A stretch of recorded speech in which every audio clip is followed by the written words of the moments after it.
क्या होता है जब टू और मोर देन टू वेव्स एक ही पॉइंट पर साइमल्टेनियसली आते हैं? क्या वो आपस में टकरा कर मिट जाते हैं या कुछ नया फिनोमेनॉन दिखाते हैं? इन सभी क्वेश्चंस के आंसर हमें मिलते हैं chapter number 6 superposition of waves के अंदर। आज के लेक्चर में हम लोग इसका बेसिक इंट्रोडक्शन देखेंगे, जिसके अंदर प्रोग्रेसिव वेव क्या होती है और उसके प्रॉपर्टीज को हम स्टडी करेंगे। तो चलिए शुरू करते हैं। सबसे पहले हम इसका वेटेज देख लेते हैं। तो ये चैप्टर बोर्ड एग्जाम के अंदर, जो बोर्ड का फाइनल एग्जाम होगी उसके अंदर 6 मार्क्स के लिए पूछा जाता है। और जो सीईटी होंगी, एमएचटी सीईटी के लिए इस चैप्टर का वेटेज 4% है। 4% मतलब इस चैप्टर से कंपलसरी 2 क्वेश्चन होंगे। 2 क्वेश्चन जो 50 मार्क्स का जो पेपर होगा उसके अंदर 2 क्वेश्चन इस चैप्टर से होंगे। तो इसके बाद में हम सबसे पहले वेव क्या होती है और उसके डिफरेंट टाइप्स क्या होते हैं उसे समझने की कोशिश करेंगे।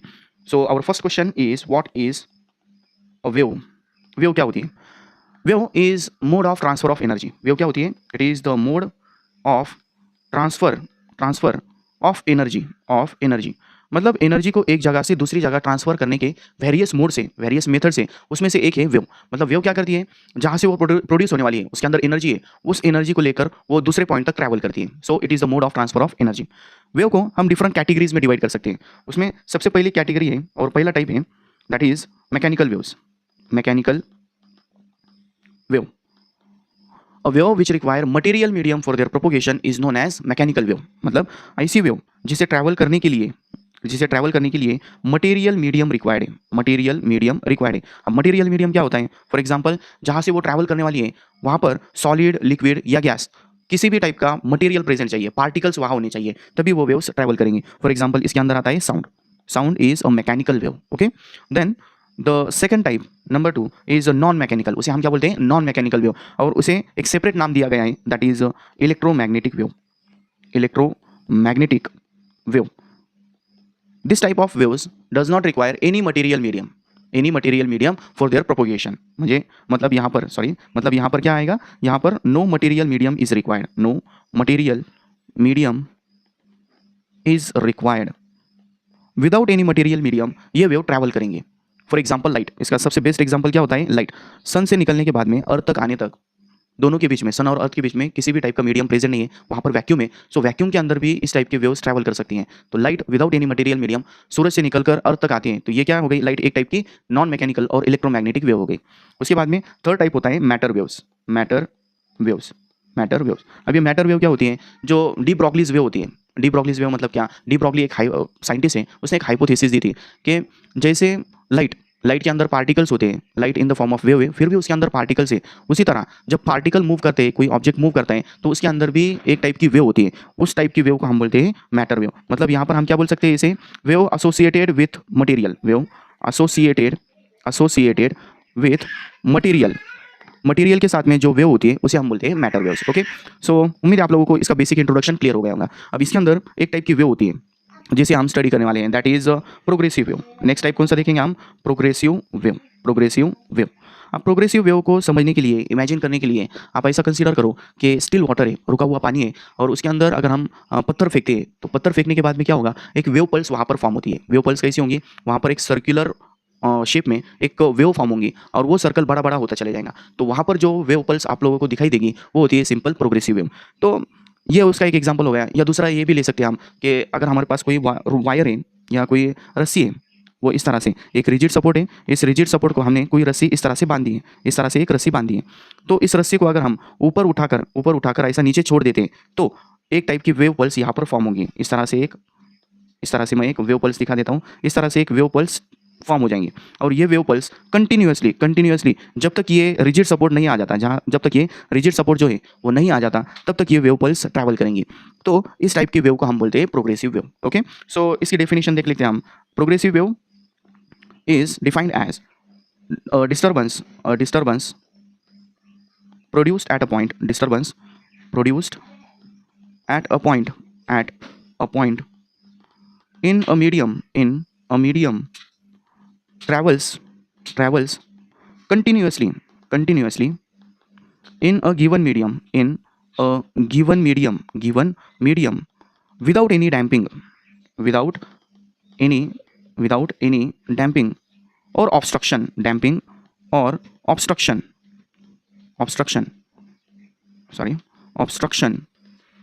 Is known as progressive wave. ठीक है, डेफिनेशन को मैं यहाँ पर ही रुका देता हूँ। अब डेफिनेशन क्या दी हुई है प्रोग्रेसिव वेव की? It is a disturbance. मतलब देखो यहाँ पर हमने क्या प्रोड्यूस किया था, एक टाइप का डिस्टर्बेंस, मतलब जो उसका ओरिजिनल फॉर्म होगा उसे हमें बस डिस्टर्ब करना है। The disturbance produced at a point in a medium, अगर किसी पॉइंट पर हम मीडियम के किसी पॉइंट पर अगर डिस्टर्बेंस प्रोड्यूस करते हैं तो वहाँ पर एक पल्स फॉर्म होगी या एक वेव, एक टाइप की वेव फॉर्म होगी जो ट्रैवल करेंगे, travels continuously in a given medium, जो इस मीडियम के अंदर कंटिन्यूअसली ट्रैवल करेंगी विदाउट एनी डैम्पिंग और ऑब्स्ट्रक्शन, बिना किसी रुकावट के। मतलब कैसे, देखो डैम्पिंग क्या होता है, शुरुआत में अगर इसका एम्पलीट्यूड ज़्यादा होगा और वो एम्पलीट्यूड अगर कम होता चला जाएगा तो इसे हम डैम्पिंग बोलते हैं। तो प्रोग्रेसिव वेव के अंदर किसी टाइप की डैम्पिंग नहीं होती। अब आप लोगों के अंदर दिल में एक क्वेश्चन आएगा कि अगर वहाँ पर डैम्पिंग नहीं होती तो कुछ टाइम के बाद में जहाँ पर हमने पत्थर फेंका है पानी के अंदर, वेव पल्स फॉर्म होने के बाद में आगे जाकर वो उसकी जो एम्पलीट्यूड होती है वो क्यों कम हो जाती है? वो एयर रेजिस्टेंस, वाटर रेजिस्टेंस, जो फ्रिक्शनल फोर्सेस होते हैं उसकी वजह से वो डिक्रीज होती है। बट जो प्रोग्रेसिव वेव होती है वो विदाउट एनी डैम्पिंग ट्रैवल करती है, इस तरह से जो शुरुआत में एम्पलीट्यूड होगी वही आखिर तक रहेंगी। तो इस टाइप की वेव को हम बोलते हैं प्रोग्रेसिव वेव। अब हम इसके प्रॉपर्टीज़ को स्टडी करेंगे। तो हमारा नेक्स्ट टॉपिक होगा इसके अंदर properties of progressive waves. Properties, इसके प्रॉपर्टीज़ क्या होती हैं, मतलब इसके कैरेक्टरिस्टिक्स क्या हो गए, ये कैसे ट्रैवल करते हैं, ये हम इसकी टॉपिक के अंदर क्लियर करेंगे। Properties of progressive wave. Progressive wave तो डिफरेंट टाइप के टोटल यहाँ पर बुक के अंदर, जो बोर्ड का बुक है उसके अंदर 10 प्रॉपर्टीज़ दी हुई है। उसके अंदर जो भी आप लोगों को समझ में आए, कम से कम आप लोगों को उसके अंदर 6 समझकर अच्छी तरह से याद करना है, क्योंकि बोर्ड एग्जाम में अगर आया तो ज़्यादा से ज़्यादा 3 मार्क्स के लिए होगा और वहाँ पर हमें 6 पॉइंट्स एटलीस्ट अटेम्प्ट करने होंगे। ठीक है, सो वन बाय वन हम देखेंगे, उन सभी का स्टडी करेंगे। तो सबसे पहले इसकी प्रॉपर्टी है all particles of the medium vibrate और perform same type of vibration. इसके अंदर जितने भी पार्टिकल्स होते हैं, all particles execute same type of motion और सेम टाइप ऑफ वाइब्रेशन। मतलब ये जितने भी पार्टिकल्स होंगे वो सेम टाइप का वाइब्रेशन परफॉर्म करेंगे और यहाँ पर जो वाइब्रेशन वो परफॉर्म करने वाले होंगे वो सिंपली होगा SHM। क्या होगा वो? SHM, that is a simple harmonic motion. और इसको हम इस तरह से भी बोल सकते हैं, all particles will perform simple harmonic motion. वो यहाँ पर क्या परफॉर्म करेंगे? Simple harmonic motion. मतलब कैसा?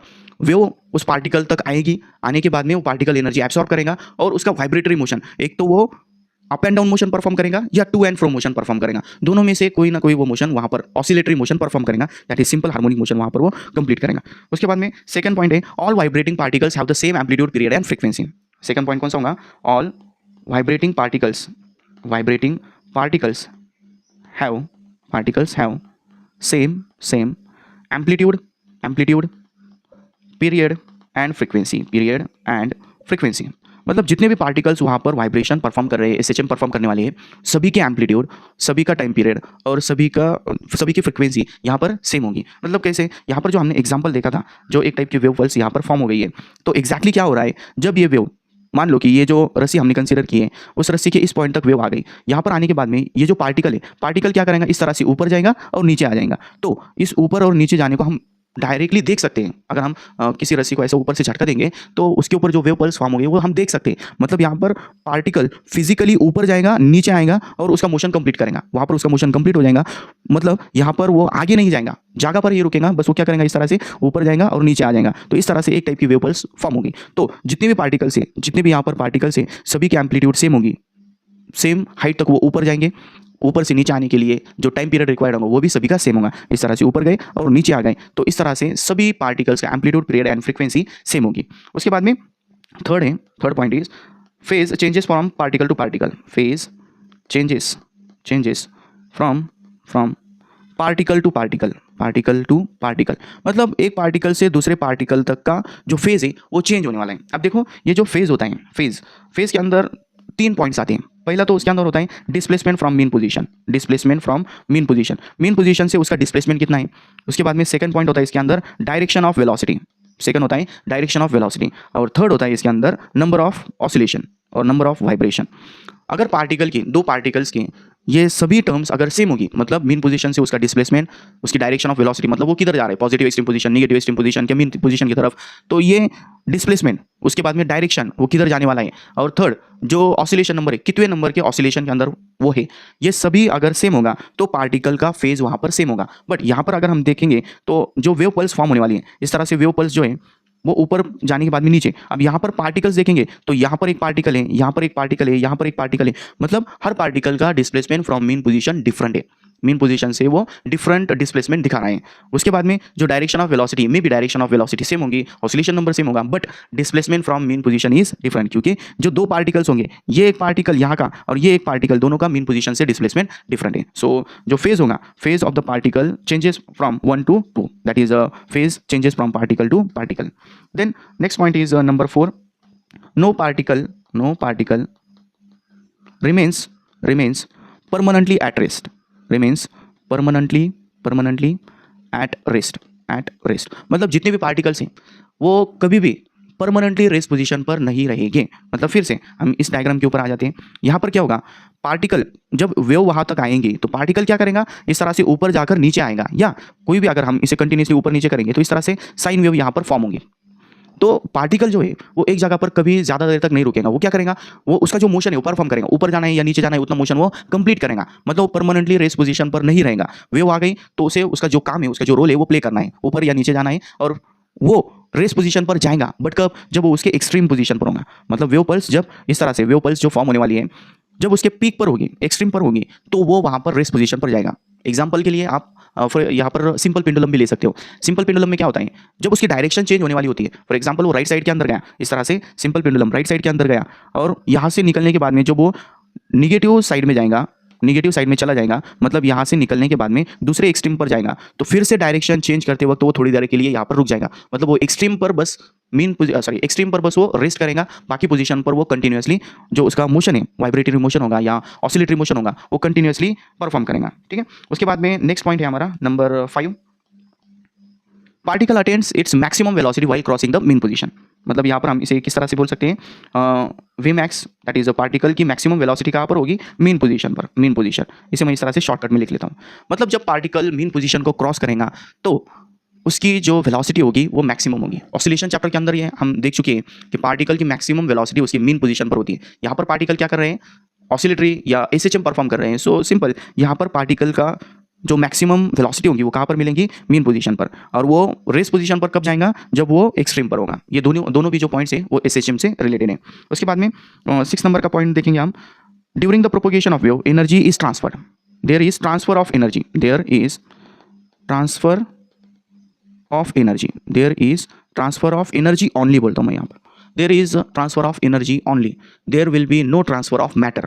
जो मटेरियल है वो ट्रांसफर नहीं करेगा, बस एनर्जी ट्रांसफर होने वाली है। मतलब कैसे, जो हमने पानी और स्टोन का एग्जांपल लिया है, पानी में जब हम पत्थर फेंकते हैं तो जहाँ पर वो गिरने वाला है उस जगह पर पार्टिकल जो स्टोन है, स्टोन की काइनेटिक एनर्जी पानी को मिल जाएंगी, पानी के पार्टिकल्स इस तरह से एनर्जी एब्सॉर्ब करेंगे और वो उनका वाइब्रेटरी मोशन परफॉर्म करेंगे। बट वाइब्रेटरी मोशन परफॉर्म करने के बाद में एक पल्स फॉर्म हो गई, दूसरे पार्टिकल को एनर्जी ट्रांसफर हो गई, वो जो पार्टिकल है, पार्टिकल जगह पर ही रुकेगा, बस उसकी मीन पोजीशन पर, वो जो मीन पोजीशन होगी उस मीन पोजीशन से वो ऊपर नीचे इस तरह से ऑसिलेशंस परफॉर्म करेगा। वो खुद ट्रांसफर नहीं होगा, बस एनर्जी को ट्रांसफर करेगा। So there is a transfer of energy only, there will be no transfer of matter here. So इसके बाद में हम नेक्स्ट 7th नंबर का पॉइंट देखेंगे, the wave propagates through medium with certain velocity. Wave has, इसे हम इस तरह से बोल सकते हैं, wave has a particular velocity, particular velocity. मतलब वेव की एक पर्टिकुलर वेलोसिटी होती है, मतलब मीडियम चेंज होगा तो उसकी वेलोसिटी भी चेंज होगी। जो वेव होती है, वेव को ट्रांसफर होने के लिए एक तो मीडियम की जरूरत है या नहीं है, हम मीडियम वाले पॉइंट्स पर बात कर रहे हैं, मीडियम जिसके लिए रिक्वायर्ड है। सो मीडियम के लिए अगर मीडियम चेंज होगा तो पार्टिकल की वेलोसिटी भी यहाँ पर चेंज होगी। फॉर एग्जांपल अगर हम रस्सी का एग्जांपल ले रहे हैं तो रस्सी में क्या होगा, अगर हम एक मोटी रस्सी लेते हैं और एक बारीक इस तरह से छोटी रस्सी लेते हैं तो दोनों में जब हम वेव फॉर्म करेंगे तो मोटी रस्सी के अंदर वेव स्लोली ट्रैवल करेंगी, उसकी जो एम्पलीट्यूड वगैरह होगी वो कम होगी। और वही अगर हम कम साइज़ की, छोटी साइज़ की, कम रेडियस जो जिसकी होगी वो रस्सी अगर यूज़ करते हैं तो उसके अंदर वेव एकदम क्लियरली हमें विजिबल होगी। सो यहाँ पर जो मीडियम है, मीडियम के ऊपर उसकी वेलोसिटी डिपेंड करेंगे। उसके बाद में नेक्स्ट पॉइंट देखेंगे हम इसके अंदर 8 नंबर का, जो यहाँ पर प्रोग्रेसिव वेव है उसे हम 2 कैटेगरीज के अंदर डिवाइड कर सकते हैं। पहली कैटेगरी होंगी ट्रांसवर्स वेव और दूसरी कैटेगरी होंगी लॉन्जिट्यूडनल, ट्रांसवर्स एंड लॉन्जिट्यूडनल। अब देखो इसके अंदर दोनों का फर्क क्या है। ट्रांसवर्स को जब भी दिखाना होगा इस तरह से हम दिखाते हैं, एक साइन वेव, इस तरह से एक साइन वेव होगी, साइन वेव। तो ये जो है this is a transverse wave, मतलब इसके अंदर पार्टिकल्स वाइब्रेट कैसे करेंगे, जिस डायरेक्शन के अंदर वेव जा रही है उस डायरेक्शन को परपेंडिकुलर डायरेक्शन के अंदर जो पार्टिकल्स है वो वाइब्रेट करेंगे। Particles of the medium vibrate in a direction perpendicular to the direction of propagation of wave. जिस डायरेक्शन के अंदर वेव जाने वाली है उस डायरेक्शन को परपेंडिकुलरली वो पार्टिकल्स वाइब्रेट करेंगे, परपेंडिकुलर डायरेक्शन के अंदर वो वाइब्रेट करेंगे। यहाँ पर alternate crest and trough form होने वाला है। यहाँ पर ये जो पॉइंट्स होंगे, these points are positive displacement के क्रिस्ट और नेगेटिव डिस्प्लेसमेंट के ट्रफ। इस तरह से दो पॉइंट्स यहाँ पर फॉर्म होंगे। Okay, then the second type और category is longitudinal. Longitudinal wave के अंदर जिस डायरेक्शन के अंदर वेव जाने वाली है उस डायरेक्शन को पैरेलल डायरेक्शन के अंदर पार्टिकल्स वाइब्रेट करेंगे। इस तरह से मैं एक बार डायग्राम कंप्लीट कर लेता हूँ।